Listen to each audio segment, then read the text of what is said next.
আমি ধোপা সম্প্রদায়ের এক অতি সাধারণ ঘরের মেয়ে ছিলাম।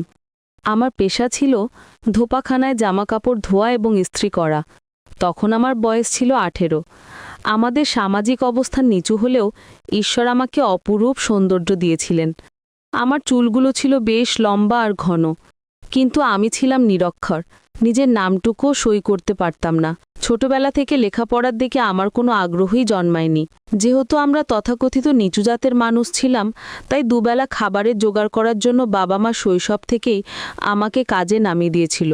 আমার বাবা মাও ধোপাখানায় কাজ করতেন এবং তাদের সঙ্গে আমি আর আমার আরও 2 বোনও হাত লাগাতাম। কিন্তু একটু বড় হওয়ার পর আমি নিজের গ্রাম ছেড়ে প্রায় 70 কিলোমিটার দূরে কাকুলি কাকিমা নামের এক মহিলার অধীনে একটা ছোট্ট শহরে কাজ করতে যাই। সত্যি বলতে আমার নিজের গ্রাম ছেড়ে ওই শহরে যাওয়ার কোনো ইচ্ছাই ছিল না, কিন্তু বাবা মা আমাকে বুঝিয়েছিল যে ওই শহরে নাকি অনেক বড় একটা ধোপাখানা আছে এবং সেখানে কাজ পেলে উপার্জনও বেশি হবে। তাই বাবা মায়ের কথা মেনে আমি কাকলি কাকিমার ধোপাখানায় কাজ শুরু করি। সেখানে আমার মতো আরও অনেক মেয়ে বিভিন্ন জায়গা থেকে কাজ করতে এসেছিল। আসলে আমাদের সম্প্রদায়ের বেশিরভাগ ছেলে মেয়েই ধোপাখানার কাজে নিযুক্ত থাকে, আর এ কারণেই আমাদের মধ্যে শিক্ষার আলো সেভাবে পৌঁছায়নি। তবে আমি দেখতে খুবই সুন্দর ছিলাম বলে আমার ভাগ্য হয়তো প্রসন্ন হয়েছিল, কিন্তু তার জন্য আমাকে অনেক কঠিন পরিস্থিতিও মোকাবিলা করতে হয়েছিল। আমি যখন কাকুলি কাকিমার ধোপাখানায় কাজ শুরু করলাম, সেখানে রীতা নামের একটা মেয়ে ছিল যে আমার রূপ দেখে ভীষণ হিংসা করত। বিষয়টা আমি প্রথমে ধরতে পারিনি, অনেক পরে আমার কাছে পরিষ্কার হয়েছিল। কাকুলি কাকিমার ধোপাখানায় যারা কাজ করত তারা অবশ্য আমাকে খুব স্নেহ করত, কারণ আমি স্বভাবগতভাবে খুব শান্ত ছিলাম এবং আমার সুন্দর চেহারার জন্য সবাই আমাকে ভালোবাসত। আমি সকলের কথাই মেনে চলতাম। অন্যদিকে কাকুলি কাকিমা ছিলেন বেশ কড়া মেজাজের। কাজে সামান্যতম ভুল হলেই তিনি আমাকে বকাঝাকা করতেন, কিন্তু তার মনটা ছিল খুব নরম। কারণ যখনই আমার মন খারাপ করত আর আমি বাড়ি যেতে চাইতাম, কাকুলি কাকিমা কখনো আমাকে বাধা দিতেন না। এভাবেই ধোপাখানায় আমার দিনগুলো বেশ ভালোই কেটে যাচ্ছিল। এর মধ্যে রীতার সঙ্গে আমার খুব ভালো বন্ধুত্ব গড়ে উঠেছিল। রীতা তার মনের সব কথা আমাকে বলতো আর আমিও আমার সব গোপন কথা তাকে জানাতাম। একদিন আমি আর রীতা একসঙ্গে ঘাটে বসে কাপড় কাচছিলাম। ঠিক সেই সময় খুব সুদর্শন এক যুবক মোটর সাইকেল নিয়ে ঘাটের সামনে এসে থামল। তারপর সে বাইক থেকে নেমে আমার দিকে তাকিয়ে ইশারায় আমাকে ডাকল। ছেলেটা যখন প্রথমবার আমাকে ইশারায় কাছে যেতে বলল, আমি বেশ ভয় পেয়ে গিয়েছিলাম, কারণ ওই ঘাটে বাইরের কোনো ছেলে বা মেয়ের আসা যাওয়া ছিল না। সেখানে কেবল কাকুলি কাকিমার কর্মচারীরাই থাকতো। ওই যুবককে আমি সেদিনই ঘাটে প্রথম দেখেছিলাম। সে যখন আমাকে ডাকলো, আমি খুব ভয় ভয় তার কাছে এগিয়ে গেলাম। ছেলেটি তখন তার গায়ের শার্টটা খুলে আমার হাতে দিয়ে বলল, এই জামাটা আমাকে কালকের মধ্যে পরিষ্কার করে দেবে। আমি তখন ছেলেটাকে জিজ্ঞাসা করলাম, বাবু, আপনি কি আমাকেই ডাকছিলেন? আর আপনি এই ঘাটে কেন এসেছেন? এখানে তো শুধু তারাই আসে যারা কাকুলি কাকিমার অধীনে কাজ করে। ছেলেটা আমার কথা শুনে হেসে ফেলে বলল, কাকুলি আমার মায়ের নাম। আমি রাঁচি থেকে কালকেই বাড়ি ফিরেছি। আমার এই শার্টটা একটা বিশ্রী দাগ লেগে গেছে, তাই মা আমাকে এখানে পাঠিয়েছে। মা বলল তোমরা নাকি খুব ভালোভাবে জামা কাপড় পরিষ্কার করো, তাই আমার শার্টটা ভালোভাবে পরিষ্কার করে দিও। ছেলেটি আমার দিকে মিষ্টি হেসে বলল, তোমাকে একটা কথা বলবো? তুমি তো দেখতে ভীষণ সুন্দর। তুমি এখানে কেন কাজ করো? তুমি লেখাপড়া করো না? আমি তখন ছেলেটিকে বললাম, বাবু, আমরা পড়াশোনা করে কি করব? আমাদের সেই সামর্থ্য নেই যে আমরা পড়াশোনা চালিয়ে যাব, তাই আমাদের পড়াশোনার কথা বলে কোনো লাভ নেই, এটাই আমাদের পেশা। ছেলেটি তখন মুচকি হেসে বলল, তুমি অশিক্ষিত হলেও এতটাই সুন্দরী যে তোমার চেহারা দেখে যে কেউ তোমার প্রেমে পড়ে যাবে। আর আমার নাম হচ্ছে রোহান, নামটা মনে রেখো, কারণ আমি এখন থেকে প্রায়ই এখানে আসব আমার জামা কাপড় পরিষ্কার করতে দেওয়ার জন্য। আর কালকে আমার এই জামাটা পরিষ্কার করে আমার বাড়িতে দিয়ে আসবে। এই কথা বলে সে সেখান থেকে চলে গেল। জানি না কেন ছেলেটির মুখ থেকে নিজের প্রশংসা শুনে আমার মনে খুব আনন্দ হয়েছিল। পরের দিন সকালে রোহানের জামাটা সুন্দর করে পরিষ্কার করে যখন আমি কাকুলি কাকিমার বাড়ি গেলাম, তখন দেখলাম ছেলেটি শরীর ঠিক রাখার জন্য ব্যায়াম করছে। সে আমাকে দেখা মাত্রই তাড়াতাড়ি উঠে আমার কাছে এসে বলল, আরে বাহ, তুমি আমার জামা নিয়ে এসেছো? তারপর সে জামাটা খুলে দেখে খুব খুশি হয়ে হঠাৎ করে আমার হাত দুটো ধরে বলল, অনেক ধন্যবাদ আমার জামাটা এত সুন্দরভাবে পরিষ্কার করার জন্য। আমার হাত দুটো ধরে সে আরও বলল, তুমি তো সারাদিন কাপড় কাচো, তা সত্ত্বেও তোমার হাত দুটো কত নরম। আমি তো লজ্জার সঙ্গে সঙ্গে নিজের হাত রোহানের হাত থেকে ছাড়িয়ে নিয়েছিলাম। তার মুখের হাবভাব আর কথা বলার ভঙ্গি দেখে আমি স্পষ্ট বুঝতে পারছিলাম যে রোহান আমার সঙ্গে প্রেমের অভিনয় করছিল। আমি ওই সব থেকে নিজেকে দূরে রাখতে চাইছিলাম, কারণ সে ছিল উচ্চশিক্ষিত আর আমি নিরক্ষর। তার সঙ্গে আমার কোনোভাবেই মেলবন্ধন সম্ভব ছিল না। তাছাড়া তারা ছিল অনেক ধনী আর আমি এক নিচু সম্প্রদায়ের সাধারণ মেয়ে। এসব যদি কাকুলি কাকিমা কোনোভাবে জানতে পারেন, তাহলে তিনি আমাকে তার এত বড় ধোপাখানা থেকে ঘাড় ধাক্কা দিয়ে বের করে দেবেন। এই ভয়ে আমি ওইসব জটিলতায় জড়াতে চাইছিলাম না। তাই আমি রোহানের আর কোনো কথা না শুনে সেখান থেকে দৌড়ে পালিয়ে এসে পড়েছিলাম। আমাদের ধোপাখানা থেকে কাকুলি কাকিমার বাড়ির দূরত্ব ছিল মাত্র 5 মিনিটের। কিন্তু আমিও নিজেকে বেশি দিন আটকে রাখতে পারিনি, কারণ রোহান ধীরে ধীরে আমার আরও কাছে আসার চেষ্টা করতে শুরু করেছিল। সে তো আমাকে দেখার অজুহাতে রোজ ঘাটে চলে আসতো এবং আড়াল থেকে আমাকে দেখত। আমি অনেক দিন তাকে এড়িয়ে চলার চেষ্টা করেছিলাম, কিন্তু শেষ পর্যন্ত পারিনি। সে আমাকে তার ভালোবাসার জালে জড়িয়ে ফেলেছিল এবং বলেছিল যে সে আমাকে অনেক সুখে রাখবে। আমি তাকে অনেক বোঝানোর চেষ্টা করেছিলাম যে তার সঙ্গে আমার বিন্দুমাত্র মিল নেই। আমি দেখতে সুন্দরী হলেও অশিক্ষিত এবং তার মা কোনো দিনও আমাদের এই সম্পর্ক মেনে নেবেন না। কিন্তু রোহান আমার কোনো কথাই শুনতে রাজি ছিল না। সে আমার ভালোবাসা পাওয়ার জন্য পাগল হয়ে গিয়েছিল। আমিও যখন তার প্রেমে পড়ে গেলাম, তখন সে একদিন আমাকে সিনেমা দেখতে নিয়ে গেল। এই কথাটা কিন্তু কেউ জানত না। এমনকি আমি তখনও রীতাকেও এই বিষয়ে কিছু বলিনি যে আমি কাকুলি কাকিমার ছেলের সঙ্গে প্রেম করি। তখন আমরা দুজন লুকিয়ে লুকিয়ে দেখা করতাম। সেদিন আমি যখন রোহানের সঙ্গে দেখা করে ফিরছিলাম, তখন রীতা আমাকে বলল, তোর ব্যাপারে আমি সবকিছু জেনে গেছি। রীতার কথা শুনে আমি খুব ঘাবড়ে গিয়ে বললাম, আমার ব্যাপারে তুই কি জেনেছিস? রীতা তখন বলল, তুই কাকলি কাকিমার ছেলের সঙ্গে রোজ দেখা করিস। রীতা যখন আমার আর রোহানের ব্যাপারে সবকিছু জেনে গিয়েছিল, তখন আমি বাধ্য হয়ে তাকে সব সত্যি কথা নিজের মুখে বললাম। রীতা সবকিছু শোনার পরে খুব রেগে গিয়ে বলল, তুই যা করছিস সেটা অনেক বড় ভুল, কারণ তুই একটা অশিক্ষিত নিচু জাতের মেয়ে, আর ছেলেটা অনেক শিক্ষিত এবং ধনী। সে তোকে আমের আটির মতো চুষে ফেলে দেবে। সেদিন তুই কেঁদেও কুল পাবি না। আমাদের এত ভালো ভাগ্য হয়নি যে আমাদের মতো সাধারণ মেয়েকে কোনো ভালো ঘরের ছেলে পছন্দ করবে। তাই তোকে আগেই সাবধান করে দিচ্ছি, তুই কিন্তু ভুল পথে পা বাড়িয়েছিস। তোর বাবা মা তোকে এখানে টাকা রোজগার করার জন্য পাঠিয়েছে, আর তুই এখানে এসে বড় বড় স্বপ্ন দেখতে শুরু করেছিস। তোর কি মনে হয় একজন শিক্ষিত ধনী আর সুদর্শন ছেলে তোর মতো একটা মূর্খ মেয়েকে কেন বিয়ে করবে? সে তো তোর থেকে অনেক ভালো মেয়ে পেয়ে যাবে। ও তোর সঙ্গে শুধু ভালোবাসার নাটক করছে। তোর সঙ্গে প্রেমের অভিনয় করে তোর শরীরটাকে ভোগ করবে, তারপর তোকে নিজের জীবন থেকে ছুঁড়ে ফেলে দেবে। রীতার সব কথা শোনার পর আমার খুব কষ্ট হয়েছিল, কারণ রীতা যে কথাগুলো বলেছিল সেগুলো যে সত্যি হবে না তা তো জোর দিয়ে বলা যায় না। আর আমি রোহানকে ততদিনে খুব ভালোবাসতে শুরু করেছিলাম। তার টাকা পয়সা দেখে নয়, আমি তাকে মন থেকে ভালোবেসেছিলাম। এবং আমি এটাও ভালোভাবে জানতাম যে কাকুলি কাকিমা আমাদের দুজনের ব্যাপারে জানতে পারলে আমাকে এখান থেকে ঘাড় ধাক্কা দিয়ে বের করে দেবেন। আমি বুঝতে পারছিলাম না যে এবার আমি কি করব।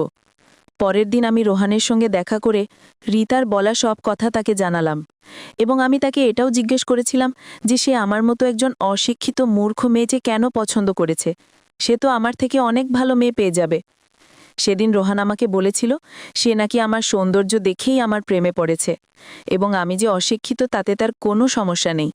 সে নাকি গ্রামের সহজ সরল মেয়েদের খুব পছন্দ করে, আর এই জন্যই সে শহরে থাকা সত্ত্বেও কোনো শহরের মেয়েকে পছন্দ করেনি। সে আমার সৌন্দর্য আর নম্র স্বভাব দেখেই আমাকে পছন্দ করেছে। তারপর সেদিন রাতেই রোহান আমাকে তার বাড়িতে ডেকেছিল। কাকুলি কাকিমা যেহেতু বেশিরভাগ সময় লন্ড্রিতেই থাকতেন এবং আমাদের কাজকর্মের দেখাশোনা করতেন, তাই তিনি প্রায় সবসময় সেখানেই থাকতেন। রোহানের বাবা অনেক আগেই মারা গিয়েছিলেন, এবং তার বাবার মৃত্যুর পর থেকেই এই ব্যবসাটা তার মা এক হাতে সামলাচ্ছেন। যেদিন থেকে রীতা আমাদের সম্পর্কের ব্যাপারে সবকিছু জানতে পেরেছিল, সেই দিন থেকে আমি রোহানের সঙ্গে দেখা করার পর সবকিছু এসে রীতাকে বলতাম। জানি না কেন তখন সে আমাকে একটাই কথা বলতো যে এই সব কথা আমাকে শুনিয়ে কী লাভ, তোর প্রেমের কথা তুই নিজের কাছেই রাখ। সেদিন রাতে আমি যখন রোহানের বাড়িতে গিয়েছিলাম, তাদের বাড়ির পিছন দিক দিয়ে আমি রোহানের ঘরে ঢুকেছিলাম। আসলে রোহান আমাকে আগে থেকেই বলে রেখেছিল বাড়ির পিছনের দরজা দিয়ে তার ঘরে আসতে। সেই দিন আমি যখন তার ঘরে গেলাম, সে আমাকে অনেক আদর করেছিল এবং আমাদের দুজনের মধ্যে এক গভীর সম্পর্ক তৈরি হয়েছিল। তখন আমিও আবেগের বশে তার শরীরের স্পর্শ পেয়ে সব কিছু ভুলে গিয়ে নিজেকে তার কাছে সম্পূর্ণভাবে সঁপে দিয়েছিলাম। সেই দিন আমি বুঝতে পেরেছিলাম ভালোবাসা কি আর আদর কি। রোহান যে আমাকে আদর করেছিল সেই কথাগুলো আমি এসে রিতাকে বলেছিলাম। সে তখন খুব রেগে গিয়ে আমাকে বলেছিল, তোর লজ্জা করে না বিয়ের আগেই একটা ছেলের স্পর্শ নিতে? রিতা তো বিশ্বাসই করতে চাইছিল না যে রোহান সত্যি আমাকে ভালোবাসে। পরের দিন বিকেলে যখন রোহান আমার সঙ্গে দেখা করতে এসেছিল, তখন সে আমাকে জিজ্ঞেস করল, তোমার সঙ্গে যে বান্ধবীটা থাকে তার নাম কি? আমি তখন বললাম, তার নাম রিতা। রোহান তখন বলল, রিতা নাকি তার জন্য গাজরের হালুয়া নিয়ে গিয়েছিল। আমিই রিতাকে বলেছিলাম যে রোহান গাজরের হালুয়া খুব ভালোবাসে। রোহান আরও বলল যে মিতা নাকি তার জন্য গাজরের হালুয়া নিয়ে গিয়েছিল। আমি তো এটাই বুঝতে পারছিলাম না, সে তো আমাদের দুজনের ভালোবাসা মেনে নিতে পারেনি, তাহলে সে রোহানের জন্য গাজরের হালুয়া কেন নিয়ে গেল? এমনকি রোহান তো এটাই ভেবেছিল যে আমি হয়তো নিজের হাতে রান্না করে রিতার হাত দিয়ে পাঠিয়েছি, তাই সে খুব আনন্দের সঙ্গে গাজরের হালুয়াটা খেয়েছিল। কিন্তু হালুয়াটা খাবার পরই রোহান জানতে পেরেছিল যে ওটা রিতা নিজের হাতে রান্না করে তার জন্য নিয়ে এসেছে। আমি আর রিতাকে এই ব্যাপারে জিজ্ঞেস করিনি যে সে কেন রোহানের জন্য গাজরের হালুয়া নিয়ে গেছিল। তার পরের দিন সকালে আমি যখন একজন গ্রাহকের জামাকাপড় কেচে মেলে দেওয়ার জন্য যাচ্ছিলাম, ঠিক সেই সময় রিতা এসে বলল, রোহান নাকি আমার জন্য ঘাটের কাছে অপেক্ষা করছে। সে নাকি আমাকে খুব জরুরিভাবে ডেকেছে। রোহান আমাকে ডেকেছে? এই কথাটা শুনে আমি পরিষ্কার করা কাপড়গুলো সেখানেই রেখে তাড়াতাড়ি রোহানের সঙ্গে দেখা করতে ছুটলাম। কিন্তু ঘাটের কাছে গিয়ে দেখি রোহান সেখানে নেই। তাই আমি সোজা তার বাড়িতেই দেখা করতে চলে গেলাম। ওই সময় কাকলি কাকিমার লন্ড্রিতেই ছিলেন, তাই তিনি জানতেও পারতেন না যে আমি রোহানের সঙ্গে তার ঘরে দেখা করতে যেতাম। রোহানের সঙ্গে দেখা করে আমি যখন ফিরে এসে জামাকাপড়গুলো মেরে দিতে গেলাম, তখন সেগুলোর অবস্থা দেখে আমার মাথায় যেন আকাশ ভেঙে পড়ল। কারণ ওই জামাকাপড়গুলোতে কেউ এত বেশি পরিমাণে নীল দিয়েছিল যে সবগুলো নষ্ট হয়ে গিয়েছিল। ওই জামাগুলোর মধ্যে একটাও সাদা রঙের ছিল না, আর নীল তো সাধারণত সাদা রঙের জামাতেই ব্যবহার করা হয়। আমি যে জামাকাপড়গুলো পরিষ্কার করে রেখেছিলাম সেগুলোর কোনোটা ছিল লাল আর কোনোটা হলুদ, এবং সেই দামি জামাগুলো সম্পূর্ণ নষ্ট হয়ে গিয়েছিল। আমি তো বুঝতে পারছিলাম না যে এবার আমি কি করব। ঠিক সেই মুহূর্তে কাকলি কাকিমা যখন দেখলেন এক বালতি জামাকাপড় নষ্ট হয়ে গেছে, তখন তিনি আমাকে অনেক কড়া কথা শোনালেন। আমার তখন মনে হচ্ছিল কেউ যেন আগে থেকেই কাকলি কাকিমাকে বলে রেখেছিল যে কাপড়গুলো নষ্ট হয়ে গেছে। কাকলি কাকিমা ভীষণ রেগে গিয়ে আমাকে বললেন, তুই যে গ্রাহকের জামাকাপড় নষ্ট করেছিস, এটার টাকা কে দেবে? আমি তোর বেতন থেকে এই টাকা কেটে নেব, কারণ তুই যে জামাকাপড়গুলো নষ্ট করেছিস তাতে আমার ধোপাখানার সুনাম নষ্ট হবে, আর আমি আমার ব্যবসার নাম খারাপ হতে দিতে চাই না। তাই এই জামাকাপড়গুলো যেভাবেই হোক তোকে খুব ভালোভাবে পরিষ্কার করতে হবে, নইলে আমি তোকে ছাড়ব না। আর এই ভুল যদি তুই দ্বিতীয়বার করিস তাহলে তোকে আমি এখান থেকে ঘাড় ধাক্কা দিয়ে বের করে দেব। কাকলি কাকিমার কথা শুনে ভয়ে আমি কান্নায় ভেঙে পড়লাম এবং কাকিমার পা ধরে বললাম যে আমি এই জামাকাপড়গুলো খারাপ করিনি, জানি না কে এই কাজ করেছে। কাকলি কাকিমা তখন বললেন, এই কাপড়গুলো কাচার দায়িত্ব তোর ছিল, তাহলে তুই ছাড়া আর কে এই কাজ করবে? কাকলি কাকিমা আমার কোনো কথাই বিশ্বাস করতে চাইলেন না। তিনি আমাকে হুমকি দিয়ে সেখান থেকে চলে গেলেন। কাকলি কাকিমা চলে যাবার পর আমার মনে পড়ল, আমি যখন কাপড়গুলো মেলে দিতে যাচ্ছিলাম ঠিক সেই সময় রিতা আমাকে বলেছিল যে রোহান আমাকে ঘাটি নেকেছে। তাহলে কি রিতা জেনে শুনেই ওই কাপড়গুলো নষ্ট করেছিল, যাতে কাকলি কাকিমা আমাকে বকা দেন এবং আমাকে এই ধোপাখানা থেকে বের করে দেন? আমার তো রিতার উপরেই সন্দেহটা দৃঢ় হচ্ছিল। সবকিছু বুঝতে পেরে আমি যখন রিতার কাছে গিয়ে জিজ্ঞেস করলাম যে সে কেন আমার সঙ্গে এমনটা করেছে, কেন সে আমার পরিষ্কার করা কাপড়ে নীল দিয়েছে এবং কাপড়গুলো নষ্ট করেছে, তখন রিতা খুব রেগে গিয়ে আমাকে বলল, আমি কেন তোর গ্রাহকের কাপড় নষ্ট করতে যাব? আর তোর কাছে কোনো প্রমাণ আছে যে এই কাজটা আমিই করেছি? রিতা যখন কোনোভাবেই স্বীকার করল না যে এই কাজটা সে করেছে, তখন আমি আর কথা না বাড়িয়ে সেখান থেকে চলে এসেছিলাম। এর ঠিক 2 দিন পর আমি যখন সন্ধ্যায় একজন গ্রাহকের জামাকাপড় ইস্ত্রি করছিলাম, তখন হঠাৎ করে বিদ্যুৎ জ্বলে গেল। আমি যখন লণ্ঠন আনার জন্য পাশের ঘরে গেলাম, তার কিছুক্ষণ পরে ঘরে ফিরে এসে দেখি আমি যে জামাটা ইস্ত্রি করছিলাম সেই জামার উপরে কেউ ইচ্ছেকৃতভাবে গরম ইস্ত্রিটা রেখে জামাটাকে পুড়িয়ে দিয়েছে। কিন্তু ওই ঘরে তো আমি আর রীতা থাকতাম, বাকি মেয়েরা তো পাশের ঘরে থাকতো। তার মানে এই কাজটাও কি রীতাই করেছে? জামাটা এমনভাবে পুড়ে গিয়েছিল যে সেটা ফেলে দেওয়া ছাড়া আর কোনো উপায় ছিল না। গ্রাহকের জামাটা পুড়ে যাওয়ায় আমি ভীষণ ভয় পেয়ে গিয়েছিলাম, কারণ কাকলি কাকিমা তো এটাই ভাববেন যে আমি বারবার জেনে শুনে ভুল করছি। ওই সময় ভয়ে আমি কাঁদতে শুরু করে দিয়েছিলাম। তখন কিন্তু রীতা ঘরের মধ্যে ছিল না। তাহলে এত জঘন্য কাজটা কে করেছিল? আমার সন্দেহটা আবারও রীতার উপরেই গিয়ে পড়ল। ঠিক সেই মুহূর্তে কাকলি কাকিমা হঠাৎ করে ঘরের ভেতর চলে এলেন। কাকলি কাকিমাকে দেখে ভয়ে আমি ওই পুড়ে যাওয়া শ্যাটটা আমার পেছনে লুকিয়ে ফেললাম। কাকলি কাকিমা এসে যখন জিজ্ঞেস করলেন ওই গ্রাহকের জামাকাপড়গুলো ইস্ত্রি করা হয়েছে কিনা, তখন আমি ভেবেছিলাম কাকিমাকে কোনো অজুহাত দিয়ে বলবো যে এখনও ইস্ত্রি করা হয়নি। কিন্তু আমি যখন হাতটা পেছনে রেখেছিলাম তখন কাকিমা বললেন, তুই আমাকে দেখে কি লুকাচ্ছিস? এই বলে কাকিমা আমার হাত থেকে জামাটা কেড়ে নিলেন। জামাটা যে পুড়ে গেছে এটা দেখে তিনি নিজের কপালে হাত দিয়ে জোরে চিৎকার করে বললেন, সর্বনাশ! এ কি করেছিস তুই? কাকুলি কাকিমা ভীষণ রেগে গিয়ে বললেন, তুই আমার গ্রাহকের জামাটা পুড়িয়ে দিয়েছিস, তোকে তো আমি আর ছাড়ব না, তোকে আমি পুলিশের হাতে তুলে দেব। কাকলি কাকিমার মুখ থেকে পুলিশের কথা শুনে আমি খুব ভয়ে তার হাতে পায়ে ধরে বললাম যে আমি কিছু করিনি এবং আমি কিছুই জানি না যে বিদ্যুৎ চলে যাবার পর এই ঘরে কে এসেছিল এবং কে এই জামাটাকে পুড়িয়েছে। তখন কাকিমা খুব রেগে বললেন, আমি তোর কোনো কথাই শুনতে চাই না, তুই কালকের মধ্যেই নিজের জিনিসপত্র নিয়ে এখান থেকে চলে যাবি। আমি তোর মুখ দেখতে চাই না, কারণ তোর জন্য আমার ব্যবসায় অনেক ক্ষতি হয়ে গেছে। তাই তুই কাল সকালে আমার ঘুম থেকে ওঠার আগেই এখান থেকে বেরিয়ে যাবি, নইলে আমি বাধ্য হব তোকে পুলিশের হাতে দিতে। কাকুলি কাকিমা এই কথা বলে সেখান থেকে বেরিয়ে গেলেন। সেদিন আমি সারা রাত ধরে কেঁদেছিলাম। রাত 12টার সময় আমি রোহানের সঙ্গে দেখা করার জন্য তাদের বাড়ির পেছনের দরজা দিয়ে তার ঘরে গেলাম। সেই সময় রোহান ঘুমোচ্ছিল। আমি তার পাশে গিয়ে তাকে জড়িয়ে ধরে কাঁদতে শুরু করলাম। আমাকে কাঁদতে দেখে সে আমাকে ঝরিয়ে ধরে বলল, আরে শিউলি, তুমি এভাবে কাঁদছো কেন? আসলে আমার নাম শিউলি।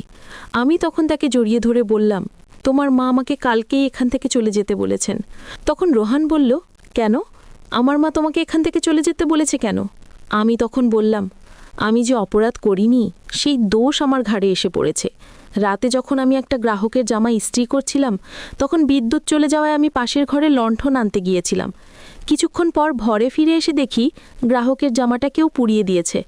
আমার খুব ভালোভাবে মনে আছে যে বিদ্যুৎ চলে যাওয়ার পর আমি গরম ইস্ত্রিটা জামার পাশে রেখেছিলাম, কিন্তু কেউ দুষ্টুমি করে ইস্ত্রিটা জামার উপরে রেখে দিয়েছে এবং আমি এসে দেখি জামাটা পুড়ে গেছে।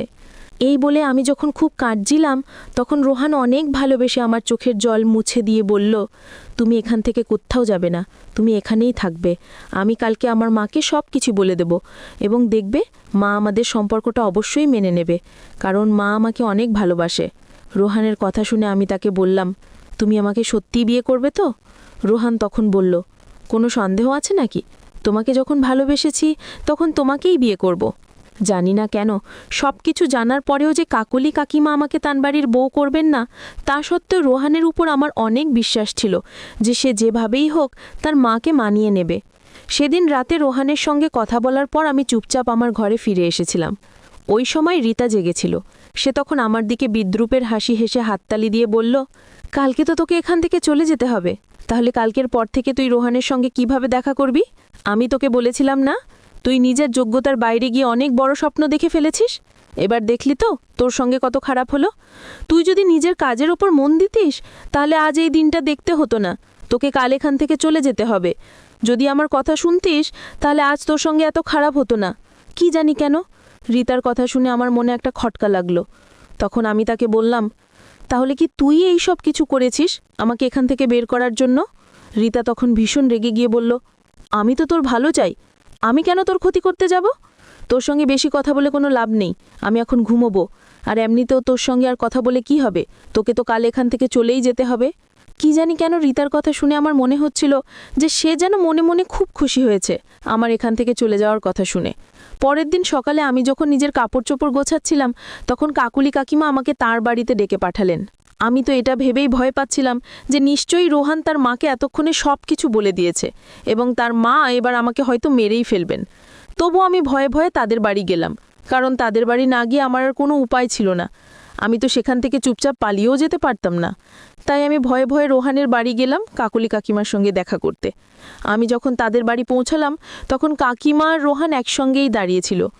আমি কাকিমাকে দেখে ভয়ে মাথা নিচু করে চুপচাপ দাঁড়িয়ে রইলাম।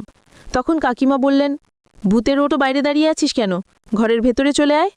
আমি তো এত বেশি ঘাবড়ে গিয়েছিলাম যে আমার শরীর থেকে অনবরত ঘাম ঝরছিল এবং আমি কাকুলি কাকিমার সামনে চুপচাপ মাথা নিচু করেই দাঁড়িয়েছিলাম। সেখানে রোহানও দাঁড়িয়েছিল, কিন্তু আমার তার দিকে তাকানোর বিন্দুমাত্র সাহস হচ্ছিল না। তারপর কাকিমা বললেন, তুই একটা অশিক্ষিত মূর্খ মেয়ে হয়ে আমার ছেলেকে ভালোবেসেছিস। ঠিক আছে, তুই অশিক্ষিত আর মূর্খ হলেও আমি তোকে আমার বাড়ির বউ করব, কারণ আমার ছেলে তোকেই পছন্দ করেছে। তাই আমার কাছে আর কোনো উপায় নেই, আর কিছু করারও নেই। তাই আমি তোকে নিজের বাড়ির বউ করতে রাজি আছি। কাকিমার কথা শুনে আমি তো নিজের কানকেই বিশ্বাস করতে পারছিলাম না যে তিনি আমাকে তার বাড়ির বউ হিসাবে গ্রহণ করতে রাজি হয়েছেন। আমি তখন খুব খুশি হয়ে তার পা ধরে আশীর্বাদ নিলাম। উনি আমাকে আশীর্বাদ করে বললেন, তুই মূর্খ হলেও দেখতে ভীষণ সুন্দরী, আর এই কারণেই আমি রাজি হয়েছি, কারণ একটা গুণ না থাকলেও আর একটা গুণ তো আছে। এই বলে উনি নিজের হাতের একটা সোনার আংটি খুলে আমাকে দিতে চাইলেন। কিন্তু আমি যখন আংটিটা নিতে রাজি হচ্ছিলাম না, তখন উনি ধমক দিয়ে বললেন, আমার কথা না শুনলে কিন্তু গালে চড় মারব, তাই চুপচাপ এই আংটিটা নিয়ে নে, এটা আমার আশীর্বাদ। রোহান তখন চোখের ইশারায় আমাকে আংটিটা নিতে বলল। রোহানের ইশারা বুঝতে পেরে আমি কাকুলি কাকিমার দেওয়া আংটিটা নিলাম। সেদিন আমি ভীষণ খুশি ছিলাম, কারণ আমি তো স্বপ্নেও ভাবতে পারিনি যে আমি রোহানকে এত সহজে পেয়ে যাব। নিজের হাতে সোনার আংটিটা আমাকে দেওয়ার পর তিনি বললেন, খুব তাড়াতাড়ি রোহানকে নিয়ে তোদের বাড়ি যাব তোর আর রোহানের বিয়ের ব্যাপারে কথা বলতে। বিয়ের কথা শুনতেই আমি লজ্জায় সেখান থেকে বেরিয়ে চলে এসেছিলাম। লজ্জায় আমার গাল দুটো টকটকে লাল হয়ে গেছিল। আমি যখন ঘরে ফিরে এলাম তখন রীতা আমার হাসি মুখ দেখে বলল, তুই এখনও এখান থেকে যাসনি? আর তুই এভাবে মুচকি মুচকি হাসছিস কেন? কাকিমা তোকে কি বলেছিল মনে নেই? রীতার কথা শুনে আমি খুব আনন্দের সঙ্গে তাকে বললাম, আমার আর এখান থেকে যাওয়ার কোনো দরকার নেই, আমি তো এখানকার মালকিন হতে চলেছি। রীতা তখন ভীষণ রেগে গিয়ে আমার দিকে এগিয়ে এসে বলল, কী সব আজে বাজে কথা বলছিস? তোর মাথা ঠিক আছে তো? কালকের কথাটা ভুলে গেছিস নাকি? আমি তখন রীতাকে বললাম, আমি কিছুই ভুলিনি, আমার সব কিছু মনে আছে। আসলে কাকলি কাকিমা আমাকে ডেকেছিলেন, আর উনি রোহান আর আমার সম্পর্কটা মেনে নিয়েছেন। কাকলি কাকিমা যে আমাদের সম্পর্কটা মেনে নিয়েছেন এই কথাটা শুনতে রীতা খুব রেগে আমার দিকে বড় বড় চোখ করে বলল, কাকিমা তোদের সম্পর্কটা মেনে নিয়েছে? এটা হতেই পারে না। আমি তোটা এখান থেকে বের করার জন্য কত ষড়যন্ত্র করলাম, আর কাকিমা এত সহজে তোদের সম্পর্কটা মেনে নিল? আমি এটা হতে দেব না। রীতার মুখ থেকে এসব কথা শুনে আমার পায়ের তলার মাটি যেন সরে গেল। তার মানে আমার সন্দেহটা একদম ঠিক ছিল। আমি তখন রীতাকে বললাম, তার মানে তুই আমাকে এখান থেকে বের করার জন্য এসব করেছিস? প্রথমে জামা কাপড় নষ্ট করা এবং পরে গ্রাহকের জামা পুড়িয়ে দেওয়া, এইসব তোরই ষড়যন্ত্র ছিল? রীতা তখন রেগে দাঁত কিরমির করে আমার মুখের কাছে আঙুল তুলে বলল, হ্যাঁ, এইসব আমিই করেছিলাম, যাতে তোকে এখান থেকে ঘাড় ধাক্কা দিয়ে বের করে দেওয়া হয়, কারণ তুই আমার দু চোখের বিষ হয়ে দাঁড়িয়েছিস, আর তোকে আমি এখান থেকে বের করবই। আমি তখন রীতাকে বললাম, আমি তো তোকে অনেক কাছের মানুষ মনে করতাম, আমি তো তোকে খুব ভালোবাসতাম, তোকে নিজের বোন ভেবে আমার মনের সব কথা তোর সঙ্গে বলতাম, আর তুই কেন আমার সঙ্গে এমনটা করলি? তুই কেন আমার ক্ষতি করতে চাস? আমি তো তোর কোনো ক্ষতি করিনি, তাহলে তুই কেন আমার ক্ষতি করতে চাস? রীতা তখন রাগে চিৎকার করে বলল, তুই যদি মূর্খ অশিক্ষিত হয়ে রোহানের মতো ছেলেকে পেতে পারিস, তাহলে আমি কেন রোহানকে পাবো না? রোহান শুধুমাত্র আমার, আর রোহানের সঙ্গে বিয়ে আমিই করব, আর তোকে আমি আমার রাস্তা থেকে সরিয়েই ছাড়ব। আমি এটা দেখতে পারবো না যে তোর চোখের সামনে তোর সঙ্গে রোহানের বিয়ে হবে। আমার খুব হিংসা হয় যখন তুই রোহানের সঙ্গে দেখা করতে যাস।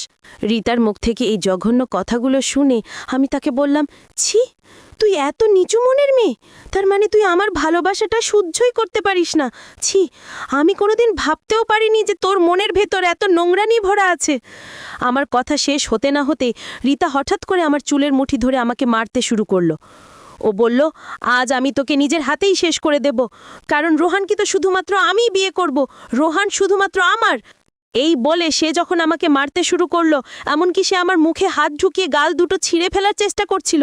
আমি যখন যন্ত্রণায় চিৎকার চেঁচামেচি ও হাত পা ছুটতে শুরু করলাম, তখন পাশের ঘর থেকে কাকিমা ও বাকি মেয়েরা আওয়াজ পেয়ে তাড়াতাড়ি ঘরের ভেতরে ছুটে এলো। আসলে রীতা খুব হিংস্রভাবে আমাকে মারতে শুরু করেছিল। তার শরীর স্বাস্থ্য যেহেতু আমার থেকে অনেকটাই ভালো ছিল, তাই আমি নিজেকে তার হাত থেকে ছাড়াতে পারছিলাম না। সেই যখন আমার গলা চেপে ধরেছিল, তখন আমি হাতের কাছে যা পাচ্ছিলাম তাই ছুঁড়ে মারতে শুরু করেছিলাম এবং চেষ্টা করছিলাম নিজেকে তার হাত থেকে ছাড়িয়ে সেখান থেকে পালিয়ে যেতে, কিন্তু আমি পারিনি। ঘরের ভেতরে যখন অনেক বেশি ধস্তাধস্তি শুরু হয়েছিল, তখন পাশের ঘর থেকে কাকিমা ও বাকি মেয়েরা ছুটে এসেছিল। ঘরে এসে তারা যখন দেখলো রীতা আমাকে খুব বাজেভাবে মারছে, তখন তারা সবাই মিলে রীতাকে চেতে ধরল এবং কাকলি কাকিমাকে ফোন করে আমাদের ঘরে ডাকলো। তারপর কাকলি কাকিমা এসে যখন দেখলেন আমার অবস্থা খুবই খারাপ করে দিয়েছে রীতা, তখন তিনি ভয় পেয়ে পুলিশকে ফোন করতে বাধ্য হলেন। রীতার মাথায় যেহেতু আমাকে মারার ভূত চেপেছিল, তাই তাকে পুলিশের হাতে তুলে দেওয়া ছাড়া আর কোনো উপায় ছিল না।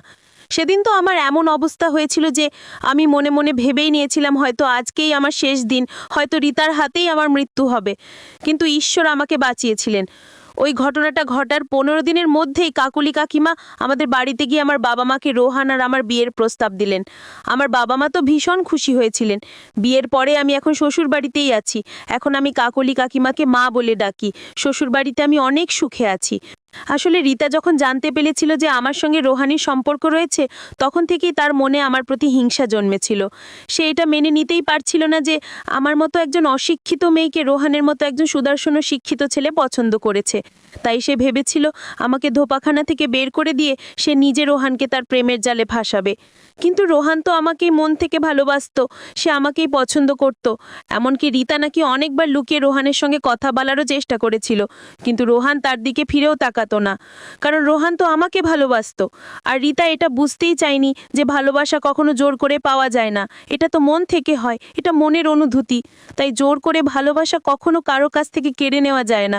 এই ভুলটা কখনোই কাউকে করা উচিত নয়। রীতা নাকি এখন জেল থেকে ছাড়া পেয়ে এখান থেকে অন্য কোনো শহরে চলে গেছে, কারণ তার কাছে আর কোনো উপায় ছিল না। এখন আমি রোহানের সঙ্গে অনেক সুখে আছি।